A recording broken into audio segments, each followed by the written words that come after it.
It's easy to be pessimistic with everything that's been going on in the world. Every day brings a new story of political division, violence, or natural disaster. In the past few years, it's become an all-too-real meme to reflect on the awful events that occurred in the past 12 months and plead for a clean slate in the coming new year. We don't want things to get worse, but oftentimes it's hard to see the light at the end of the tunnel. Despite what we may see in the headlines, Bill and Melinda Gates have been outspoken about their optimism. In their annual letter, they're sharing some of the challenges that they face in their work and why they believe there is still a case for being an optimist. So, if you're watching, Bill and Melinda Gates, I wanted to ask you a question that might pressure test your optimism, specifically about the environment. A topic that we are told is so bleak that trying to tackle it can feel like one person against, well, the world.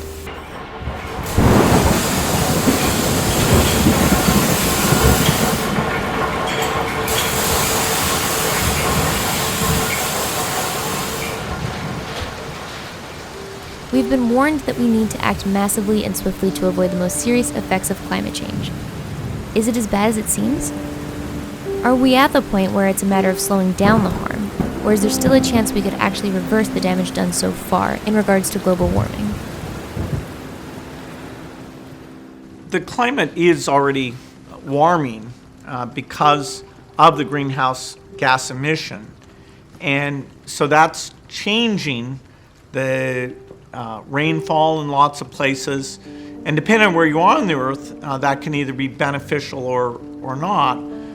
Unfortunately, climate change is making the equatorial regions drier and hotter, and because you have lots of poor farmers who live there, that's a big challenge to them. So we already have some effects. These effects are quite small compared to what they will be as we get up to 2 degrees or 3 degrees C warming. And even though those are off in the future, there is a need to act now because the energy infrastructure that we're building today is the infrastructure that will predict what those emissions will be 30 years from now. And so we need to innovate. We need to innovate in terms of the energy generation, on transport systems so that we get emissions down.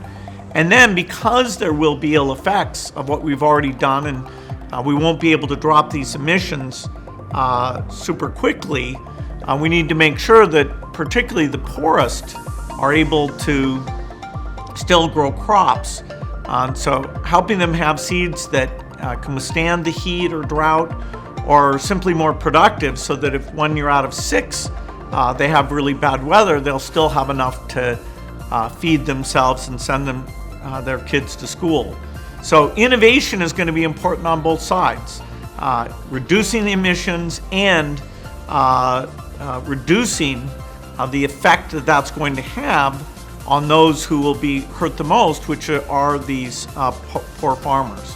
So lots of partnerships needed, whether it's on the agricultural side or the energy side, and the foundation is very involved in these agricultural things, working to make sure that farmers thrive even in the face of a worse climate. The world has made some incredible progress. The number of children who die every year has been cut in half and keeps going down. The same can be said with extreme poverty, declining by nearly half in just 20 years. More children are attending school, and the list of improvements goes on. But being an optimist isn't about knowing that life used to be worse, it's about knowing how life can get better. And what truly fuels that is seeing the work of brilliant scientists, dedicated leaders, and brave individuals all over the world who are solving some of the world's toughest challenges. Optimism is challenging, but a necessary ingredient to a brighter future. Head over to gatesletter.com to read more about why Bill and Melinda are so optimistic about the future in their annual letter.